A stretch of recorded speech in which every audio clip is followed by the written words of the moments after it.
terkait mana? Ya, dari sidang di jam 9 itu terkait putusan sela. Terkait putusan sela tadi, hakim sudah menyampaikan bahwa JPU sudah memberikan dakwaan yang cukup cermat, yang cukup jelas, sehingga terkait peranan, terkait keterlibatan, dan hal-hal lainnya menurut majelis hakim ini perlu pembuktian di persidangan nanti. Sehingga hakim tadi juga menyebutkan eksepsi atau nota keberatan yang disampaikan oleh kuasa hukum AG tidak beralasan hukum sehingga haruslah ditolak. Kira-kira seperti itu, sehingga amarnya memerintahkan pertama ditolak terkait eksepsi, yang kedua dilanjutkan kepada proses pemeriksaan persidangan. Nah, kemudian di jam 10-nya tadi kita sudah dilakukan pemeriksaan terkait dengan saksi-saksi ya. Hari ini ada 5 orang saksi yang dihadirkan di persidangan. Yang pertama tadi ayahnya David, Jonathan Lakumahina. Beliau sudah memberikan keterangannya terkait kondisinya David dan lain-lain. Kemudian ada tadi dari pamannya, dari Rustam Hatala, ada juga saksi kunci yang pada waktu itu melihat atau melerai kejadian penganiayaan. Nah, kelima saksi ini sudah memberikan keterangan, sudah digali juga. Besok akan ada agenda pemeriksaan saksi kembali. Tadi hakim menyampaikan ini persidangan sudah sangat diuber waktu karena penahanan AG sudah harus selesai. Kemudian hakim menyampaikan besok untuk pemeriksaan saksi yang terakhir, sehingga hari Rabu sudah tuntutan dan kemudian pledoi dan putusan. Jadi mungkin besok akan sampai malam ya sepertinya ya terkait dengan pemeriksaan ini. Begitu. Saksi siapa aja? Dari siapa? Kalau yang besok ya, yang 5 atau yang besok?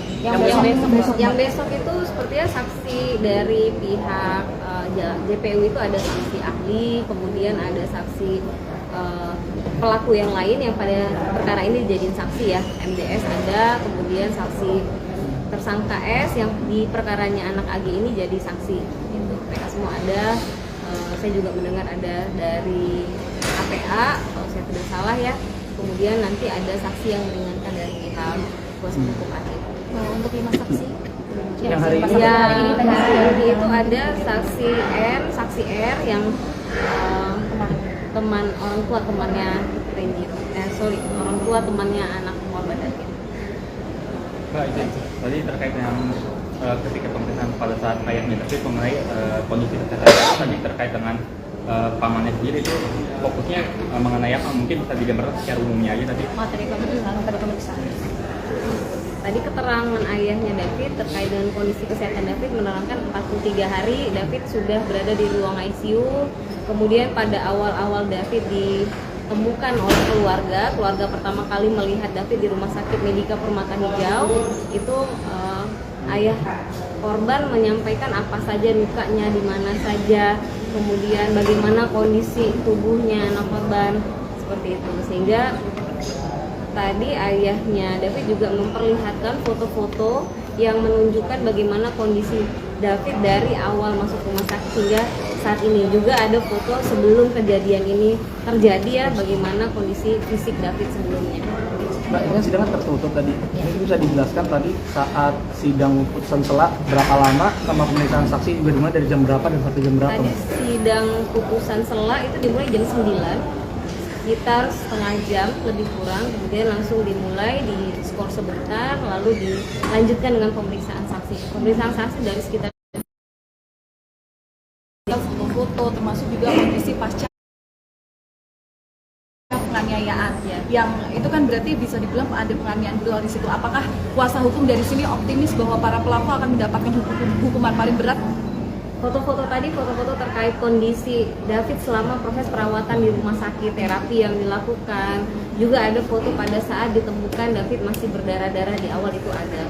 Nah, dengan kondisi yang hari ini, dampak yang dialami oleh David, kita optimis para pelaku, terutama untuk perkara ini, untuk anak AG, akan dihukum semaksimal-maksimalnya, seberat-beratnya, berdasarkan bukti-bukti yang ada.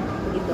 Mbak, terkait nota keberatannya diajukan oleh tim kuasa dari AG sendiri dan jadi poin penekanan apa? Karena ini kita tidak tahu Terkait apa? nota keberatan dari. Nah, karena dia tertutup memang, sehingga kita nggak bisa sampaikan juga karena itu tertutup. Terima kasih ya. Kak, dari kuasa hukum David sendiri melihat terkait proses hukum hari ini bagaimana?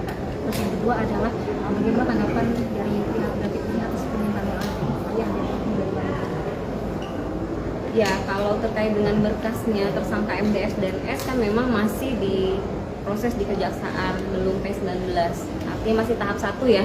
Kita berharap bisa segera dilimpah dan tahap 2 sehingga bisa dimulai juga proses persidangannya dan kita bisa buktikan seperti apa penganiayaan yang dialami oleh David, bukti-bukti semua dihadirkan.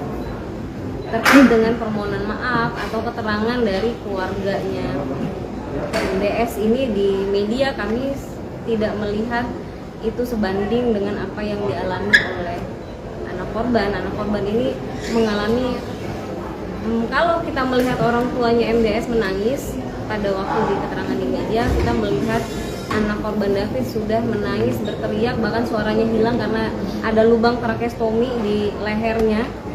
David sudah menangis dari sejak hari dia mulai sadar dari koma sampai kemarin dia masih menangis. Dan menangisnya orang tuanya Mario itu bukan karena perbuatan siapa-siapa, tetapi karena perbuatan mereka sendiri.